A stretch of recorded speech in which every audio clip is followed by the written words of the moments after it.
Europe 1. Le grand direct des médias, Guillaume Janton. Pendant tout l'été, Arte continue de diffuser son talk show quotidien 28 minutes avec des numéros inédits présentés par le Joker d'Elisabeth Quint, Renaud Dely.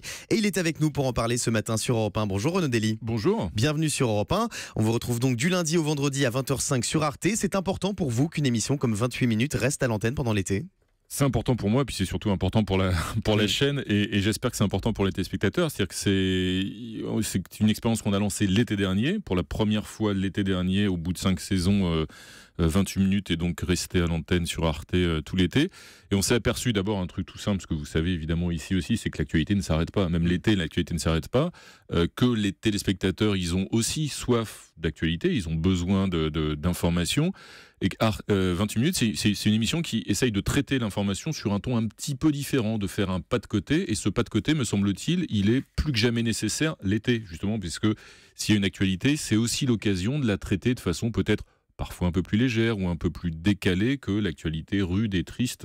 Et à un autre moment de l'année avec des sujets dont on ne parle pas dans les autres talk shows. Justement, en quoi vous êtes différent des autres talk shows à la télévision dans le traitement de l'actualité ?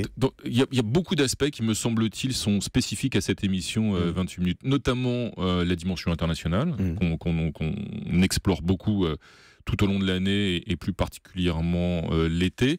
Il y a la volonté d'essayer de faire un débat. Déjà, il y a la durée, il y a une forme comment dirais-je, de confort de la durée. C'est-à-dire que si l'ensemble de l'émission dure non pas 28 d'ailleurs, mais 43 minutes, et le débat principal au milieu de l'émission qui porte sur un thème d'actualité dure plus de 20 minutes. Et c'est vrai qu'aujourd'hui, à la télévision, ce sont des espaces qui sont devenus assez rares, des espaces aussi longs.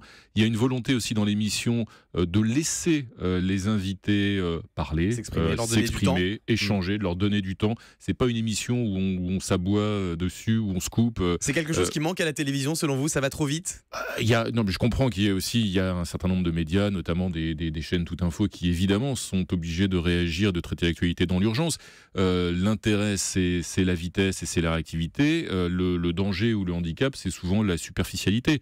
Et ça, c'est une dimension, évidemment, c'est un risque que ne court pas 28 minutes, parce que c'est une émission qui se veut à la fois un peu plus en profondeur, qui cherche à traiter les sujets de façon un peu plus en profondeur, et pour autant qui évite de tomber dans la caricature que certains détracteurs ont pu parfois faire, en tout cas par le passé, à une chaîne comme Arte. C'est-à-dire que c'est pas une émission élitiste, 28 minutes. C'est pas une émission qui est réservée à une caste. Il faut pas forcément être bardé de diplômes et avoir tout lu pour regarder 28 minutes. C'est pas le but. Arte est souvent tourné en dérision pour son côté très sérieux et intellectuel. Ça vous fait rire ? C'est souvent injuste. Je pense qu'Arte, c'est une chaîne qui, certes, prétend à une forme d'excellence, mais une forme d'excellence pour tous. C'est-à-dire qu'on peut être à la fois prétendre traiter l'information, l'actualité ou la culture de façon approfondie, riche, intelligente, sans pour autant s'adresser simplement à une élite, encore une fois, ou une élite prétendue telle, en tout cas. Je pense qu'on peut s'adresser au plus grand nombre, et je pense qu'il faut avoir une certaine idée, une certaine ambition pour les téléspectateurs. Et d'ailleurs, les résultats sont là pour le prouver. Pour ce qui est de 28 minutes en particulier, mais pas seulement, pour l'ensemble de la chaîne Arte. Fonctionne très bien en prime time, avec des scores régulièrement au-dessus du million de téléspectateurs. 28 minutes fonctionne également très bien, 500 000 téléspectateurs en moyenne, 500 000 encore hier soir. La chaîne vous a donné des objectifs d'audience, Renaud Dely ? Alors, pas du tout. Ça, c'est aussi, je pense, un luxe ou un confort qui est peut-être propre à Arte par rapport à d'autres chaînes plus tournées vers des exigences commerciales. C'est vrai qu'il n'y a pas cette pression-là. Pour autant, j'imagine que si jamais il n'y avait pas de téléspectateurs, on en entendrait parler de la part de la chaîne, et ça serait bien logique. Et vous les regardez, les audiences, vous, le matin à 9h30 ? Bien sûr, on n'y est pas indifférent. C'est pas parce qu'on n'est pas soumis à une pression commerciale excessive que pour autant on prétendrait s'adresser juste à un petit groupe. Le but est évidemment de toucher le plus grand nombre de gens, et plus les gens regardent 28 minutes, plus nous sommes satisfaits de voir que l'émission porte et qu'elle est appréciée, bien sûr. Vous remplacez donc Elisabeth Quint à la présentation pendant tout l'été. Quelle est la touche Renaud Dely ? En quoi vous apportez votre patte à l'émission ? Je sais pas. J'aurais préféré que vous m'interrogiez sur la touche Elisabeth Quint. C'est toujours plus difficile de parler de soi-même. Non, moi je suis de passage, si je veux dire. Moi, j'essaye d'être. D'abord, j'essaye absolument pas d'imiter Elisabeth Quint parce qu'elle est inimitable, évidemment. Donc, on a chacun, puis on est assez différents l'un de l'autre. Moi, j'ai une formation plus classique de journaliste politique traditionnel. J'essaye d'être plutôt sobre à l'antenne. Et puis, moi, je crois toujours que voilà, l'humour, une petite touche de dérision, y compris d'autodérision d'ailleurs, c'est plutôt sain, voilà, de ne pas se prendre au sérieux, même pour parler de choses sérieuses. Donc, c'est plutôt mon naturel qui est comme ça. Donc, je pense que la télé, j'ai cru comprendre, même si je suis qu'en apprentissage, mais j'ai cru comprendre que le mieux à la télévision, c'était quand même d'essayer d'être naturel, c'est-à-dire ce qu'on est à peu près dans la vie. Elisabeth Quint vous regarde cet été ? J'espère qu'elle a mieux à faire. J'espère qu'elle a mieux à faire que ça. Elle vous a donné des conseils peut-être ? Alors déjà l'été dernier. Vous étiez déjà à la présentation l'été dernier. Elle m'avait donné quelques conseils et puis là elle m'a juste donné ce conseil-là d'ailleurs plutôt d'être moi-même, voilà. Et puis mais elle m'a cédé le siège pour quelques semaines et avec la seule mission c'est de lui rendre ce que je m'attacherai à faire dans l'état dans lequel je l'ai trouvé.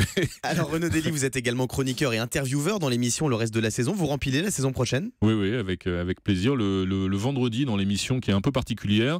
Du lundi au jeudi, ce sont des débats d'actualité. Et puis le vendredi, c'est un club avec des invités assez récurrents, des intellectuels, des journalistes, etc. Et moi, je suis chroniqueur dans cette émission du vendredi, toujours avec le plus grand plaisir. Vous avez recruté la journaliste de Quotidien Camille Cronier. Pourquoi ce choix ? C'est un choix qui a été fait. Il y a beaucoup de gens qui ont postulé, beaucoup de gens de talent qui ont postulé pour cet été. Et donc, il y a effectivement en alternance Camille Cronier et Caroline Brouet qui sont à mes côtés à la présentation. Elles apportent l'une comme l'autre, d'ailleurs, leur propre touche. Camille Cronier, elle a un petit côté naturel, piquant, vif. Vous aviez envie de vous rapprocher de ce que fait Yann Barthès un peu ? Non, pas du tout. Non, c'est pas du tout ce que fait Yann Barthès, c'est très bien évidemment, mais je pense que c'est pas du tout deux émissions de même nature, ça n'a rien à voir. Quotidien et 28 minutes, je pense que c'est plutôt Camille Cronier qui avait l'intention de se rapprocher de 28 minutes. Vous regardez les talk shows qui sont en face de vous à la télévision, Quotidien, Touche pas à mon poste, c'est à vous ? C'est à vous et Touche pas à mon poste, non, j'avoue que je regarde pas. C'est à vous, oui, je trouve que c'est une émission qui est évidemment très intéressante, très bien faite, très riche. Et les autres, non ? Je suis pas un grand, je dévore pas énormément la télévision. Voilà, je suis pas un téléspectateur très assidu. Alors en plus de vos activités télévisées, Renaud Dely, vous êtes directeur de la rédaction de Marianne. C'est pas trop dur de concilier les deux ? Là, c'est juste le temps de l'été, si j'ose dire. 28 minutes, c'est mes vacances à moi. Et quand vous êtes chroniqueur le reste de la saison ? Le chroniqueur le reste de la saison, j'y vais à 28 minutes une fois par semaine. Donc ça reste conciliable. 2 heures, voilà, 2 heures une fois par semaine, donc c'est tout à fait conciliable. Aujourd'hui, les hebdomadaires de presse écrite sont en grande difficulté. Vous pensez qu'ils ont encore un avenir ? Bien sûr. Je pense que les journaux en général et les hebdomadaires en particulier qui ont un avenir, c'est ceux qui ont quelque chose à dire sur l'actualité. C'est le cas de Marianne. Marianne, c'est un journal qui a un point de vue sur l'actualité. Une opinion. C'est un journal de conviction, plus que d'opinion d'ailleurs. C'est un journal de combat, de débat, et qui essaye et qui s'applique chaque semaine à dire ce que les autres ne disent pas ou à traiter l'actualité différemment avec un regard qui défend. C'est un journal, c'est pas un journal partisan, mais c'est un journal de conviction qui défend des valeurs républicaines, comme son nom l'indique, des valeurs laïques qui sont aujourd'hui plus que jamais nécessaires à la vie en collectivité en France.